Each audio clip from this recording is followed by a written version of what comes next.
ప్రపంచంలో ఎక్కడున్నా మీ గోత్రనామాలతో వేదమందిర్ నిర్వహించే ఆన్లైన్ పూజలు హోమాల ద్వారా దైవ అనుగ్రహాన్ని పొందండి.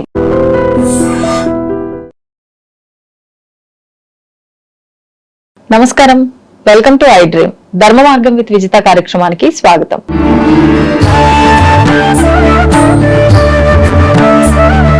ప్రస్తుతం మనతో పాటు ఉన్నారు శ్రీ కామాఖ్య అమృత శోధన సంస్థ వ్యవస్థాపకురాలు వేణుశ్యామ అమ్మ. ఇప్పుడు అమ్మతో మాట్లాడి మరిన్ని విషయాలు తెలుసుకుందాం. నమస్తే అమ్మా. మనకి శ్రావణ మాసం ప్రారంభం అయిపోయింది. ముఖ్యంగా ఈ మాసంలో అమ్మవారి ఆరాధన విశేషంగా చేస్తూ ఉంటాము. మరి అమ్మవారి అనుగ్రహం మన పైన ఉండాలి అన్నా ప్రతి ఒక్కరము ఏం చేసినా కూడా ఏదో ఒకటి మనసులో సంకల్పం చెప్పుకుంటూ ఉంటాము. మాకు పలానా ఇబ్బంది ఉంది, కోరిక ఉంది, అది తొందరగా నెరవేరాలి అని చెప్పి. కానీ చాలా తక్కువ మందికే నెరవేరుతూ ఉంటాయి. కొంతమంది నిజంగా నిరాశపడుతూ ఉంటారు. అలాంటి ఇబ్బంది లేకుండా అమ్మవారి అనుగ్రహం పరిపూర్ణంగా ఉండాలి, మనం అనుకున్నది జరగాలంటే ఏం చేయొచ్చు అంటారు? అమ్మవారి అనుగ్రహం పరిపూర్ణంగా ఉండాలి అంటే మనం చేయగలిగింది ఏమీ లేదు. మన మనస్సును ఆవిడ పైన లగ్నం చేయాలి. ఎందుకు అంటే మీరు చూడండి, చాలా మంది పూజలు చేసుకుంటారు. అంటే శ్రావణ శుక్రవారం అవ్వచ్చు, మంగళవారం అవ్వచ్చు, నోములు అని చెప్పి అందరినీ పిలుస్తాం. పిలిచి అందరికి బొట్టు పెట్టి చక్కగా వాయనాలు ఇస్తాం. ఆ వాయనాలు ఇచ్చినప్పుడు కూడా చూడండి, ఇస్తున్నమ్మా వాయనం అంటే తీసుకున్నాను వాయనం అంటారు.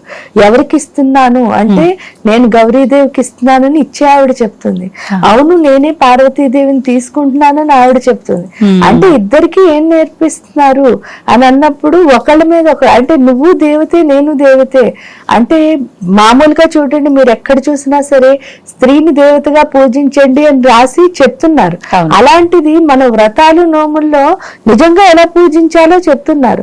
ఆ పూజించాలంటే ఇప్పుడు సపోజ్ చూడండి, మిమ్మల్ని నేను పూజ చేయాలనుకున్నాను, అప్పుడు నా మనసులోకి ఏవి ఇంకో ఆలోచన రాకూడదు. అంటే అంతకు ముందు మన ఇద్దరి మధ్య జరిగిన సంఘటనలు ఏవి మనం గుర్తు పెట్టుకోకూడదు. అంటే అంత ప్రేమగా పూజ అన్నది చెయ్యాలి, అనుభవిస్తూ. అది చెయ్యాలి అంటే ఏం లేదు, మనసులో మనకున్న ఎమోషన్స్ ఏవి ఇక్కడ ఈ పూజలోకి రాకూడదు. అది వచ్చినప్పుడే ఏమవుతుంది అని అంటే దేవుడికి మనం ఏదో చేస్తున్నాం అని అనుకుంటూ ఉంటాం, కానీ నిజం చెప్తే అసలు ఏమీ చెయ్యం. దానికి తోడు ఇంకా ఇంకొంచెం మంది అడ్వాన్స్. ఆ అడ్వాన్స్ ఏంటి అంటే వచ్చిన వాళ్ళందరికీ మాట్లాడడంలోను, వాళ్ళకి ఎక్స్ప్లెయిన్ చేయడంలోను, వీటిల్లో ఉన్న సరదా నిజంగా వచ్చిన పని. అంటే పూజకు వచ్చిన వాళ్ళైనా అదే దేవుడి కోసం వచ్చారు, పూజ చేస్తున్న వాళ్ళైనా అదే దేవుడి కోసం చేస్తున్నారు. అప్పుడు మిమ్మల్ని నేను పొగుడుతూ లేకపోతే నా గొప్పలు మీకు చెప్తూ ఇవన్నీ అసలు అవసరం లేదు. ఎందుకంటే మీరు వచ్చింది పూజకే కదా. ఆ దేవత అనుగ్రహం వచ్చిన వాళ్ళకి కలగాలి, చేసుకుంటున్న వాడికి కలగాలి, అంతే ఇద్దరికీ కలగాలి కదా. అంటే మిమ్మల్ని నేను ఎందుకు పిలిచాను అంటే మీకు అనుగ్రహం కలగాలి. అప్పుడు మనం ఈ అంటే అల్పుడు ఎప్పుడు పలుకు ఆడంబరంగాను అక్కర్లేని మాటలు ఎప్పుడైతే మాట్లాడుతున్నామో తీరా మనం దేవత అనుగ్రహం. ఎందుకంటే దేవుడితో కనెక్షన్ పెట్టుకోవాలంటే ఏం చేయాలి? ఆడకూర్చుని ఇప్పుడు శుక్రవారం పూజకు వచ్చారు, ఏ లక్ష్మీ అష్టోత్తరం, లక్ష్మీ సహస్రనామం చదువుకోవాలి. లేదు అనుకోండి, శుభప్రదమైన బీజాక్షరం, శ్రీంకారం చెప్పుకుంటూ ఉండాలి. దాని వల్ల ఏమవుతుంది అని అంటే ఆ దేవత మీద మనస్సు అన్నది లగ్నం అవుతుంది. అసలు మాట్లాడకుండా పూజ చేయండి అని చెప్పడానికి కూడా రీజన్ ఏంటి అంటే, ఎప్పుడైతే ఈ పెదాల కదలిక అన్నది ఆగడం మొదలు పెట్టిందో స్లోగా మన ఇన్నర్ గా మనం వెళ్ళడం మొదలు పెడతాం. ఎందుకంటే మీతో మాట్లాడుతున్నంతసేపు నా బుర్ర ఏం పనిచేయదు. అంటే నేను మాట్లాడుతున్న దానికి మిమ్మల్ని ఎలా అంటే చాలా జనరల్ నార్మల్ హ్యూమన్ గా ఆలోచిస్తే ఏంటి అంటే మన ప్రతి అడుగు కూడా ఒకే ఒక దానికి ఉంటుంది. దాని పేరు ఏంటి అంటే ఇంప్రెస్ చేయడం. అంటే మిమ్మల్ని అందరినీ ఇంప్రెస్ చేయాలనుకోవడంలో నేను ఎవరికి ఇంప్రెస్ అంటే ఎవరికి ఇంప్రెషన్, నా దగ్గర నా ఉన్న ఇంప్రెషన్ ఎవరి దగ్గర పోగొట్టుకుంటున్నాను అంటే దేవత దగ్గర. అవును, ఎందుకంటే వీళ్ళందరినీ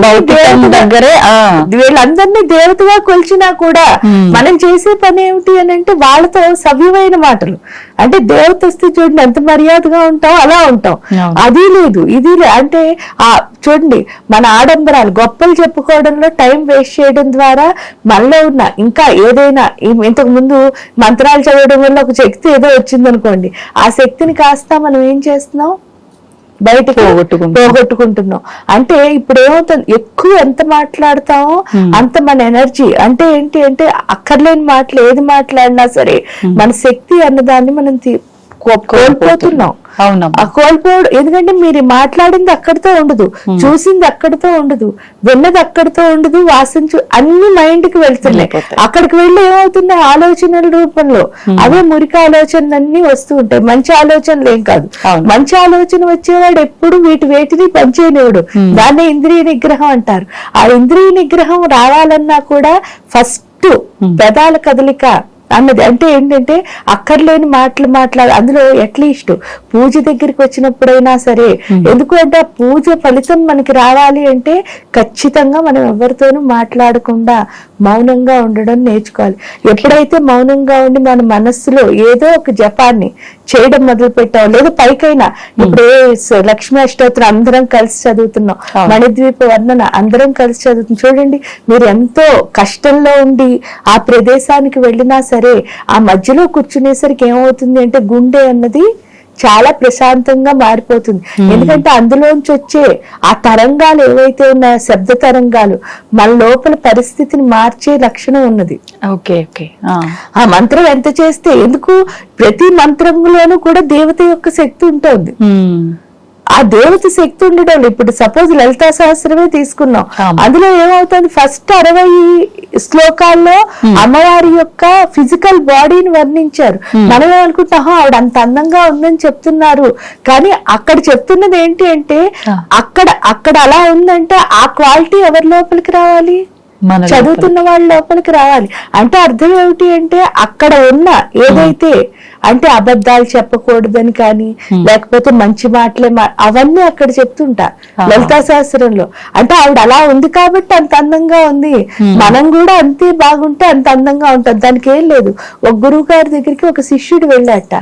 శిష్యుడు వెళ్ళేసరికి ఏదో గురువు గారు బోధిస్తున్నారు ఇతనికి, ఆ జ్ఞానాన్ని వింటున్నాడు. వింటూ ఉంటే వీళ్ళిద్దరి పక్క నుంచి ఒక అందమైన అమ్మాయి వెళ్ళిందిట. ఆ అందమైన అమ్మాయిని చూడగానే ఇతని కాన్సన్ట్రేషన్, అంటే చిన్నపిల్లాడు కాన్సన్ట్రేషన్ మొత్తం ఎవరి మీదకి వెళ్ళిపోతుంది, ఆ అమ్మాయి మీదకి వెళ్ళిపోయింది. గురువు గారు ఏం చెప్తున్నారో అప్పటి వరకు భక్తిగానే వెళ్ళాడు. అంటే చాలా మంది మేము భక్తులనే అనుకుంటారు కదా, ఈ అబ్బాయి కూడా భక్తిగానే వెళ్ళాడు గురువు దగ్గరికి, జ్ఞానం విందామనే వెళ్ళాడు, మిగతా పిల్లల కంటే డిఫరెంట్ గా ఆలోచించే వెళ్ళాడు. కానీ అక్కడికి వెళ్ళేసరికి వచ్చిన డీవియేషన్ ఏంటి అంటే ఒక అందమైన అమ్మాయి. ఆ అమ్మాయి ఎప్పుడు వచ్చిందో ఆ అమ్మాయి దాటి వరకు ఆ అమ్మాయిని చూసుకుని ముసిముసి నవ్వుకుంటున్నాడు. వెనక్కి వెళ్ళాక కూడా కనిపించినంత మేర చూశాట. చూసిన తర్వాత గురూజీ కూడా చూశారు. ఇవన్నీ గమనించాడు. నేను చెప్తున్నది వినట్లేదని కూడా ఆయనకు అర్థమైంది. ఎప్పుడు అర్థమైందో వెంటనే ఆయన ఏం చేశాట, ఏం మాట్లాడకుండా కామ్ గా ఊరుకుని ఆ రోజు సాయంత్రం ఒక ప్యాకెట్ ఇచ్చాడు ఈ అబ్బాయికి. ఇచ్చి వేరే పక్క ఊళ్ళో ఒక ఆయనకి ఇవ్వాలి, పట్టుకెళ్ళి ఇవ్వరా అని చెప్పేసి శిష్యుడికి బాధ్యత అప్పచెప్పి ఇచ్చిన తర్వాత నా దగ్గరికి రా అని చెప్పారట. ఇచ్చి వెళ్ళిపోమని లేదు వాళ్ళ ఇంటికి. ఇచ్చిన తర్వాత మళ్ళీ రమ్మన్నారు. రమ్మనేసరికి కవర్ పట్టుకెళ్ళి ఇచ్చాడు. ఇస్తే తీరా వెళ్ళేసరికి అది ఒక పెద్ద బిలీనియర్, ఒక జమీందారు గారి ఇల్లు. ఆ ఇంటికి వెళ్ళేసరికి ఈయన ఫోన్ నెంబర్ ఇవ్వడం వల్లే వాడు లోపలికి వెళ్ళగలిగాడని వాడికి అర్థమైపోయింది. వాళ్ళ సెక్యూరిటీ అంతా చూసిన తర్వాత ఆ మెయిన్ ఆయన ఫోన్ నెంబర్ ఉండడం వల్లే ఇతను లోపలికి వెళ్ళగలిగాడు. లేకపోతే ఇవన్నీ దాటుకుని వెళ్ళడం చాలా కష్టము, ఒక్కొక్కరి దగ్గర పర్మిషన్ తీసుకుని వెళ్ళాలి, ఇవన్నీ అతనికి అర్థమయ్యాయి. ఎప్పుడైతే ఫోన్ చేశాడో ఆయన బయటకు ఒకళ్ళని పంపించి ఈ బాబుని లోపలికి తీసుకెళ్లారు.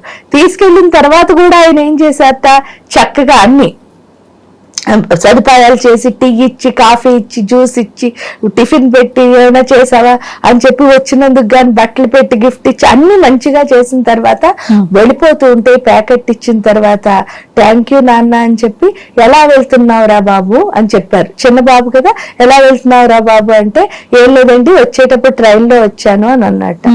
అంటే సరే అని చెప్పేసి ఆయన ఒక కార్ డ్రైవర్ ని పిలిచి వీడిని కార్ ఎక్కించి గురువు గారి దగ్గర దింపేసి రా అని చెప్పేసి ఈ అబ్బాయిని చెప్పి వచ్చారట. వస్తే ఈ బాబుని గురువు గారి దగ్గర దింపేశారు. ఇంకా ట్రైన్ పట్టుకోవడం లేదు, ట్రైన్ స్టేషన్ కి వెళ్ళడం లేదు, దిగడం లేదు, అక్కడి నుంచి గురువు ఆశ్రమానికి వెళ్ళడం లేదు. చాలా ఈజీగా ఇక్కడ ఎక్కిన వాడు అక్కడ దిగాడు. దిగిన తర్వాత వెళ్ళినప్పటి నుంచి గురువు గారికి ఇంకా 24 hours ఎంతసేపు ఉన్నాడో అంతసేపు ఎవరి గురించి చెప్తున్నాడు, ఈ జమీందారు గురించే. ఎందుకంటే ఆయన అంత ఉన్నాయనైనా అసలు గర్వం లేదండి, అలా ఉండాలండి, నన్ను ఎంతో ప్రేమగా చూశారండి, తన కన్న బిడ్డలా చూశారు, ఇక్కడ అక్కడికి పంపించారు, ఇలా ఇలా రోజంతా చెప్పారట. కొంచెం ఇంకా ఆపట్లే, అలా చెప్తూనే ఉన్నారు. అక్కడ జరిగిన ఒక్కొక్క సంఘటన చెప్తున్న ప్రతిసారి గురువు గారు చెప్పేసిన తర్వాత ఒకటి అడుగుతాను చెప్తావురా అన్నట్ట. అంటే ఏంటి అంటే, నిన్న ఒక అమ్మాయి అలా వెళ్ళింది కదరా నాయన, అప్పుడు ఆ అమ్మాయిని చూసావు కదా చివరి వరకు వెళ్ళిన తర్వాత, చూసినప్పుడు నీకేమనిపి అంటే నువ్వు ఎంతసేపు గుర్తు పెట్టుకున్నావురా అమ్మాయిని అన్నట్ట. అంటే ఏమైంది గురుగారు 10 నిమిషాల్లో మర్చిపోయాను అన్నట్ట. ఆ అమ్మాయి చాలా అద్భుతమైన అందమైన అమ్మాయి అనుకో, ఇంతకంటే ఎంతసేపు గుర్తు పెట్టుకుంటావురా అన్నట్ట. అంటే ఇంకో అందమైన అమ్మాయి కనిపించే వరకు, వీటి పాపం నిజమే చెప్పాడు, అబద్ధం చెప్పలే, ఇంకో అందమైన అమ్మాయి కనిపించే వరకు గుర్తు పెట్టుకుంటానండి అన్నారు. మరి ఈ జమీందారు గారిని ఎప్పుడు ఎంతసేపు గుర్తు పెట్టుకుంటావురా అన్నారు. అంటే నేను చచ్చిపోయే వరకు మర్చిపోనండి అని చెప్పాట. చెప్తే అప్పుడు గురువుగారు ఒకటే చెప్పారట, ఏంటి అంటే చూడరా, శరీరానికి సంబంధించిన సౌందర్యాన్ని ఎంత అందమైనా సరే దానికంటే అందమైనది వచ్చేసరికి అందాన్ని నువ్వు మర్చిపోతున్నావు. అంటే శరీరానికి సంబంధించిన సౌందర్యాన్ని నువ్వు 10 నిమిషాలు లేదా ఇంకోటి కనిపించే వరకు గుర్తుపెట్టుకుంటున్నావు అంతే. కానీ ఆత్మ సౌందర్యం అన్నది ఉన్నది చూసావే, అదేంటి అంటే నీ జీవితం అంతా నువ్వేం చేస్తావుట, గుర్తుపెట్టుకుంటావు. అంటే ఆత్మ సౌందర్యం అన్నది ఎక్కడి నుంచి వస్తుంది అంటే మంత్ర జపంలోనే. అది మనకు అర్థం అవ్వాలంటే, అయ్యో నాకు అర్థం తెలియదండి, మీకు అసలు అర్థం తెలియక్కర్లే. ఎందుకంటే ఋషులు మునులు మనకి ఏం తెలిసినా తెలియకపోయినా మనలో మార్పు వచ్చే విధానంలోనే ఆ మంత్రాలన్నీ పెట్టారు వాళ్ళు. కాబట్టి జస్ట్ మనం చదివితే చాలు, ఆటోమేటిక్ గా ఏం మారుతుంది, మన ఆత్మ సౌందర్యం అతి సూక్ష్మదేహంలో ఉన్న మొత్తం చెడంతా బయటకు వస్తుంది. అప్పుడు ఆటోమేటిక్ గా ఏంటి అంటే, మీరు లలితా సహస్రంలో ఏదైతే అమ్మవారు అందాన్ని వర్ణిస్తున్నారో అది ఎవరిలో చూడొచ్చు అని అన్నప్పుడు మీలోనే చూడొచ్చు. అది మనలో చూడాలి అంటే ఏం లేదు, కొంచెం మనస్సును అక్కడ పెట్టి, అక్కర్లేని మాట చూడండి, చదువుతూ ఉంటారు, మధ్యలో ఎవరో వస్తే వాళ్ళతో బాగున్నారా అండి కూర్చోండి అంటారు.